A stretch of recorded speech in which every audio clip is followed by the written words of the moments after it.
നമസ്കാരം.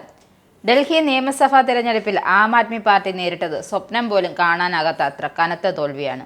മുച്ചൂടും മുടിയുക എന്ന പോലെയായിരുന്നു ഡൽഹിയിൽ AAPയുടെ അവസ്ഥ. തെരഞ്ഞെടുപ്പിൽ ഇതാവും സംഭവിക്കാൻ പോവുക എന്നത് AAPക്ക് സൂചന കിട്ടിയിരുന്നു. തിരഞ്ഞെടുപ്പ് അടുത്ത സമയത്തായിരുന്നു AAPയിൽ നിന്നും 6 പേർ BJPയിലേക്ക് ചാടിയത്. അതും AAPയിലെ അഴിമതിയിൽ മനം മടുത്താണ് ഈ കൂടുമാറ്റം ഉണ്ടായത്. തിരഞ്ഞെടുപ്പ് ഫലം വന്നപ്പോൾ AAP തകർന്ന് തരിപ്പണമായി. AAPയുടെ തലതൊട്ടപ്പന്മാരെല്ലാം തോറ്റ് തുന്നമ്പാടി.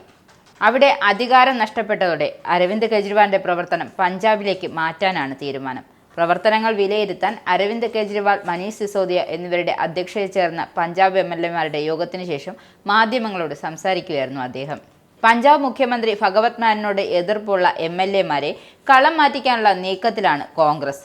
പാർട്ടിക്ക് ഭരണമുള്ള ഏക സംസ്ഥാനമായ പഞ്ചാബിലെ കാര്യങ്ങൾ കൈവിട്ടു പോകാതിരിക്കാനുള്ള തത്രപ്പാടിലാണ് AAP. ദേശീയ കൺവീനർ അരവിന്ദ് കെജ്രിവാൾ ചൊവ്വാഴ്ച പഞ്ചാബിലെ MLAമാരുടെയും മന്ത്രിമാരുടെയും യോഗം വിളിച്ചു. 30ഓളം AAP MLAമാരുമായി അടുപ്പം പുലർത്തുന്നു എന്നാണ് പഞ്ചാബിലെ കോൺഗ്രസ് നേതാക്കളുടെ അവകാശവാദം.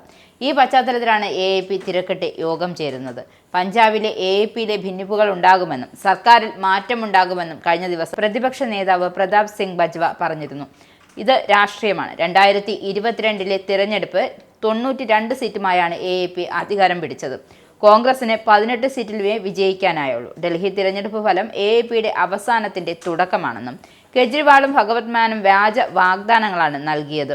ഒഴിഞ്ഞുകിടക്കുന്ന ലുധിയാന മണ്ഡലത്തിൽ കെജ്രിവാൾ മത്സരിക്കാൻ സാധ്യതയുണ്ട്. അതുവഴി പഞ്ചാബ് സർക്കാരിന്റെ ഭാഗമാകാനാണ് ശ്രമമെന്നും പ്രതാപ് സിംഗ് ബജ്വ പറയുന്നു.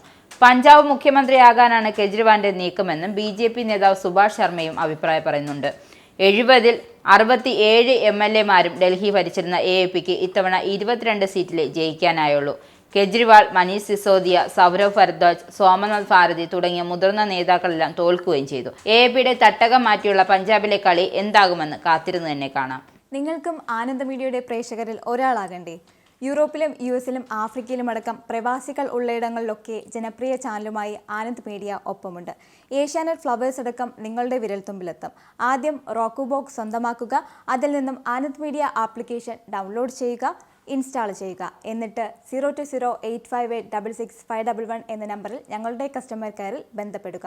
അല്ലെങ്കിൽ +91 735 660 3747 എന്ന നമ്പറിൽ വാട്സപ്പ് ചെയ്യുക. ആനന്ദ് മീഡിയയുടെ സേവനങ്ങൾ സ്വന്തമാക്കുക. മറ്റു ചാനലുകൾക്കൊപ്പം ആനന്ദ് TVയും എൻജോയ് ചെയ്യുക.